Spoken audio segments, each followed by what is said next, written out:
What's going on, my today people? My name is Wendy, and I really appreciate you all tuning in yet again for another. Now, on today's entry into the time capsule, we're going to be talking a little bit about the debt ceiling resolution, or I guess they're trying to call it a compromise. I'm not sure if we can really call it that, but we'll talk. Also, going to talk a little bit about mermaid movies, zombie nuns, and how praying away the gay didn't quite work in Uganda, so they decided to create a bill called the Anti-Homosexuality Act. Now, that calls for the death penalty for aggravated homosexuality. What is that, you might ask? Tune in later. But before we get started with all of that, I have to leave a question in this time capsule for the intelligence of tomorrow. So, dear future robot, what measures are being taken in the future to ensure the preservation and enforcement of child labor laws, considering the threats from corporations and politicians to bring us back to pre-1938 America? This was a time where we had economic issues, war on the horizon, and tons of divisive social issues. Does that sound familiar to anybody else? Let's start the show.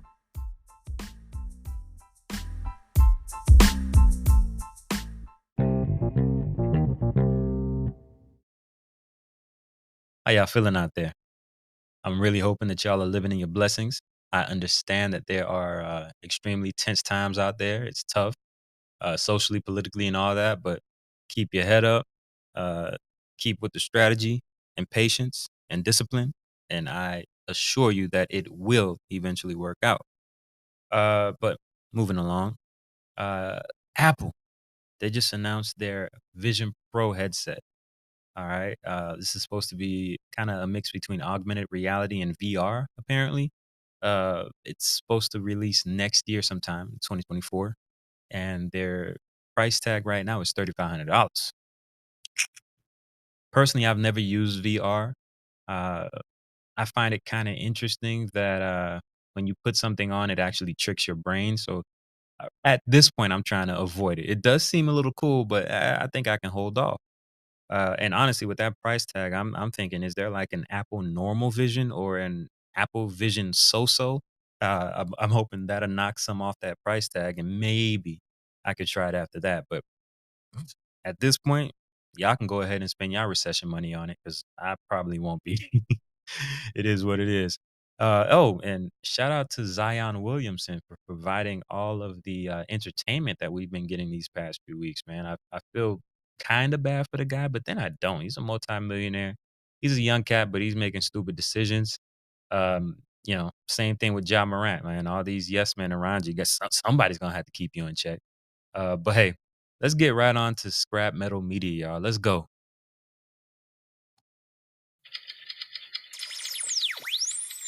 Scrap metal media.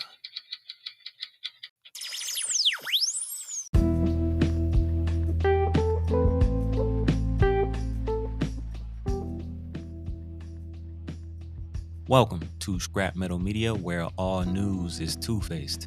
Take it or leave it. So, just to start up Scrap Metal Media, I want to get a few court cases out of the way. First, the founder of Theranos, Elizabeth Holmes, actually got 11 years in prison. Now, in a nutshell, if y'all don't know who that is, she was a biotech engineer who allegedly scammed a lot of patients and even investors out of a lot of money and support. She would have fit great in that Scammers Paradise episode I did a few weeks back, but hey, it is what it is. Is it actually worth talking about Trump's indictment and arrest again? I mean, it's 37 counts. Nah. All I'll say is that it's bad when at this point, the thing to celebrate from his fans is whether or not he has a mugshot. And what's actually worse is that he still has another shot, though, and that's to be the president of the United States. Let's hope that doesn't happen, but hey. Oh, and speaking of long shots, T.I. and Tiny actually recently tried to sue a toy company called MGA Entertainment, allegedly claiming racism. Now, this toy company, from my estimation, when I looked at the pictures and everything, it looks like they copied the likeness of a few of the members of their girl group. T.I. and Tiny actually had a girl group called the OMG Girls. These dolls look really similar. Not exact, but really similar. So I get it. I can see why they actually did that. This company was selling these dolls for a while before T.I. and Tiny kind of put an injunction through. But Apparently, the courts did not see their side of the story and they did not win the $100 million that they were seeking. Oh, and also Adidas is trying to be petty by keeping $75 million from Ye. Court said nah to that as well. And honestly, man, I think I'm done with Adidas and Kanye West, man. They're just going back and forth at this point, and it's annoying. I think this is a feud that's gonna last some time. So, good luck to them. Oh, and finally, Kyrie Irving is expected to choose Asian shoe brand Anta, that's ANTA, for his new sneaker line. At least that's what's being reported. For all we know, he could just be going back to Nike. I doubt it, but hey. But Anta is actually a decent company. They have players like Klay Thompson under their roster, which is cool. Probably a great hooping shoe, but hey, Klay does get injured a lot. But either way, it's cool that the company's big enough to handle the demand from a player like Kyrie, who always has a popular shoe. And at this point, I think it's smart to align with a major foreign brand. But that's all I have there. And man, I tell you, the world has been extra crazy lately. We got people like opening emergency doors on jetliners mid-flight. Also, a high schooler jumping off a cruise ship to his death on a dare. Like, rest in peace, but jeez. Oh, now we gotta get to Uganda. Like, I wasn't gonna stop Scrap Metal Media without touching on that. But President Yoweri Museveni signed a bill into law last week that they're calling the Anti-Homosexuality Act. Now, be mindful that this is not the newsworthy portion of this story. Uganda, like almost all African nations and even some UN member countries, do not believe in the same-sex relationships. That's just their culture. That's just their values. It is what it is. But what made this story or this bill actually go viral is the fact that the bill includes the possibility of the death penalty for what they call aggravated homosexuality. Now, that's where it gets spicy. I looked up what aggravated means in the context of this bill, and wouldn't you know, with all of this fervor that the mainstream media and government here in the US was causing, aggravated means child molestation, incest, grape, no G, knowingly spreading HIV through sex, same sex, and covering for such behaviors also. And I'm understanding as an American that believes we are entirely too easy on these types of people here in this country. Now, is it possible that you could be doing none of the above and just be an LGBTQ member that's rounded up and thrown in a jail cell to be extrajudicially murdered? Sure. Is it probable nowadays with all the media attention and worldwide scrutiny? Probably not. But hey, either way, I'll keep you guys up to date on this whole situation to see if Uganda actually sticks to their position. The US actually is threatening now to rescind or hold off on humanitarian support to the Ugandan people who really need it. And I personally think that's a little messed up, but hey, I don't live in Uganda. And honestly, the mighty LGBTQ will not be denied, especially on Pride Month. Oh, no, he didn't? Yes, I did. Moving right along. The Lil Mermaid. First off, Halle Bailey, you seem like an amazing human being. Kudos to you, and I hope Disney made you very rich. But that company obviously doesn't care about mental health. The undue pressure this beautiful young woman had to endure prior to this movie being released, and even after, it's sad. The movie made less than $200 million at this point, just a bit shy of the $250 million budget that it took to make. The media is reporting that the Chinese market is actually to blame for the movie missing this mark. They use skin bleaching cream over there, so that's all you gotta know. Moving right along, let's get to the debt ceiling. Biden tripped himself up on this again, y'all. Say goodbye to student loan debt forgiveness. Now, I'm sure his administration will come back and lie to y'all. Tell y'all that they did all they could. The deal he made actually gave the military-industrial complex a blank check, and it gave U.S. citizens more debt. Are you surprised? I'm not gonna front. I'm kind of surprised, but hey, it is what it is. Expect loan payments to start back up in October. I hope you all out there brace yourselves. I think that's all I got for Scrap Metal Media, y'all. Before I forget, watch out for killer whales. Let's go.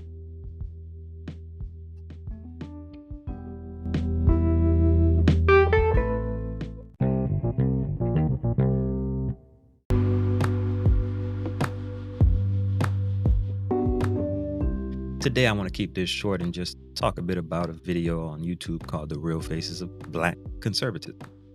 Now, just so y'all know, I'm a person that believes it is very reductive to use the terms white and black when referring to people. These colors were misappropriated around the 17th century to classify human beings by phenotype while defaulting what we call Europeans to the top and everyone else with more melanin towards the bottom. I personally reject that. Bury that ideology with Johann Blumenbach and Karl Linnaeus. That goes for the N-word as well. Bury that too. But I digress. In this video, which is well produced, might I add, with some of the most leftists, I create fake problems with no answers in sight. And please give me the bag y'all gave BLMBS I've ever seen. So the video mainly uses Farrakhan, Bill Cosby, and Jay-Z as vehicles to bash an archetype, which I think is a very slick tactic when you're trying to play to people's emotions. Most of the channel's viewers will not take the time out to understand the zeitgeist, which is essentially the cultural context of the time in which we are speaking of. This video refers to some of our most popular civil rights icons as if they were leftists.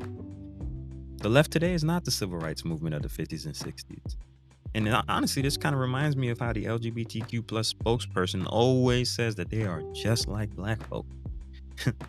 We polite, but y'all know that never sounded right to y'all. The video starts off with a Malcolm X interview. By the way, Malik Shabazz is one of my favorite humans ever. I will say that. But in this excerpt of the interview, Malcolm speaks about how the quote-unquote Negro community of the time had no leaders to look up to other than entertainers. Now, not only is this false, but at this time, Malcolm was a self-professed separatist. He was still in the NOI. It's like when mainstream media shows you MLK every year saying, "I had a dream." It's misleading and takes advantage of the souls that don't read. Look, black people are not a monolith. We are just people, encompassing all classes, religions, physical features, and cultures. Okay, so my family is from Haiti. I didn't have soul food until I was an adult. Shout out to the legacy, 1804. Haiti got the best food. Only kind of kidding, but just moving on. Oh, and before I forget, the FBA movement is stupid. Don't fall for that.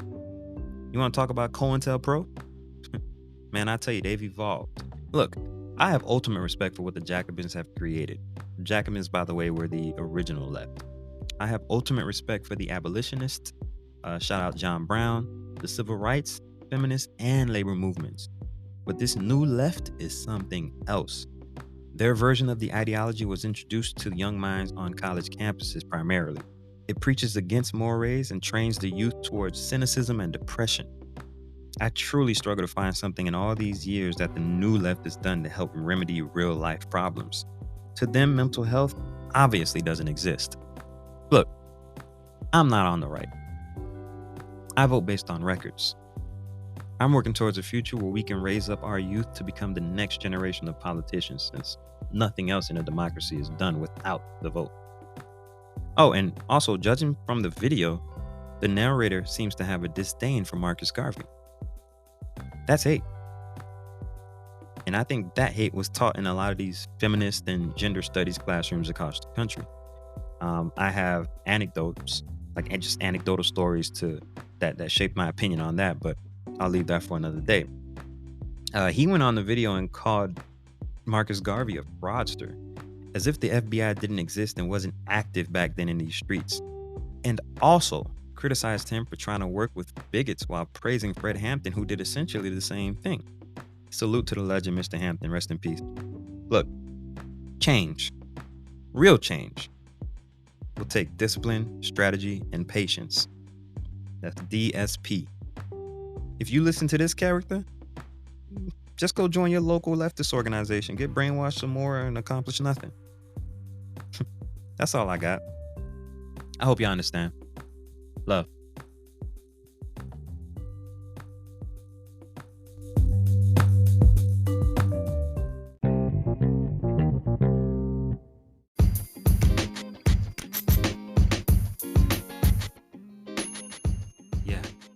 Yeah. On today, people, I really hope that y'all appreciated Scrap Metal Media and all that candor that I put into it. Yeah, take it or leave it. But yeah, before we get into bet by bit, I want to talk about a new book that I just picked up.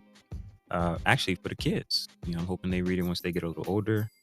My son's gonna be reading it coming up soon here. But it's called "It's Not Bragging If It's True," and it is by Zaila Avant-Garde. If y'all remember, this is a genius mathematician and 2021 winner of the Scripps National Spelling Bee.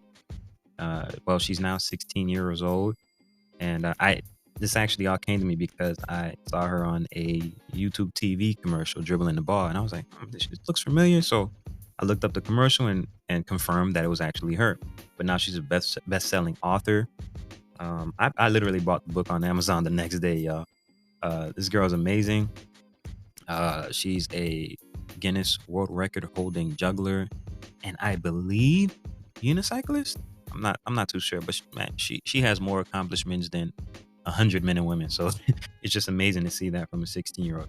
And honestly, seeing all these accomplishments just made me think about her parents. Because the apple or fruit never falls too far from the tree.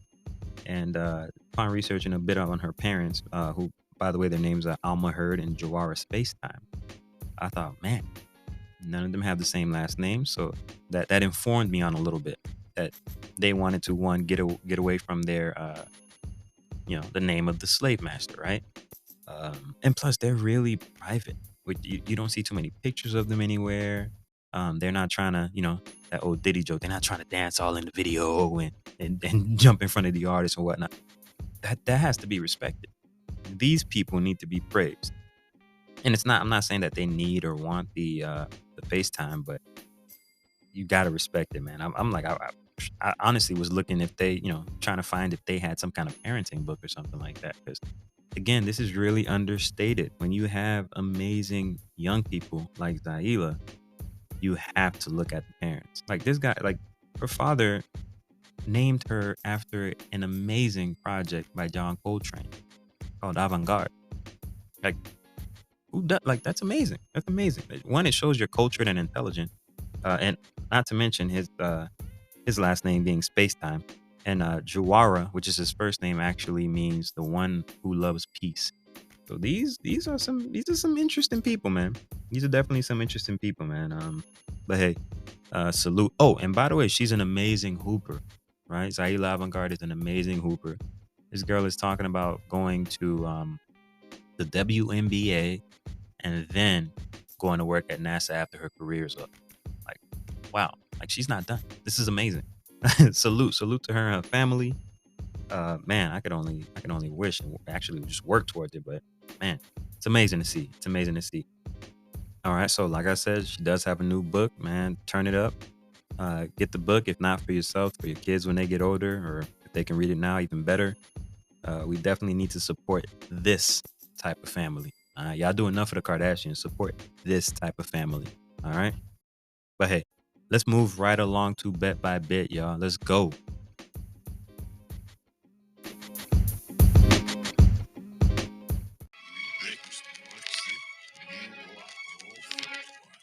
This ain't just a prediction. This is bet by bit.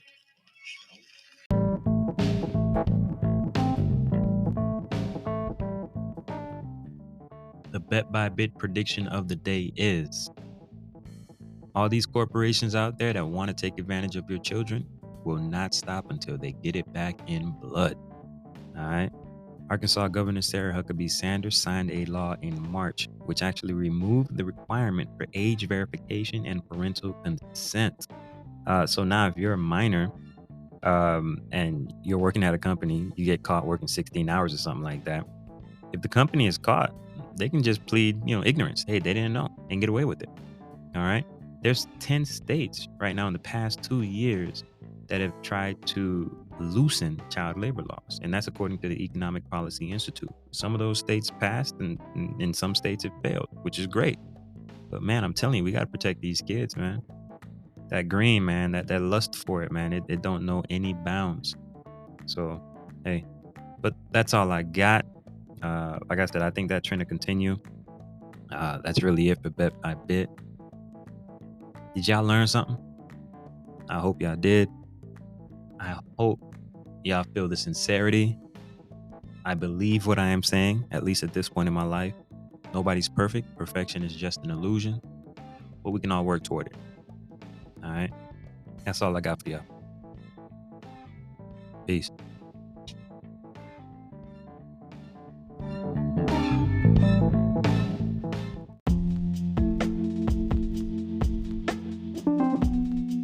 And we are just universes crashing.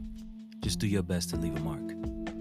Also, subscribe, comment, and leave 5 stars. This is Wendy, signing off. Dear future robots, peace.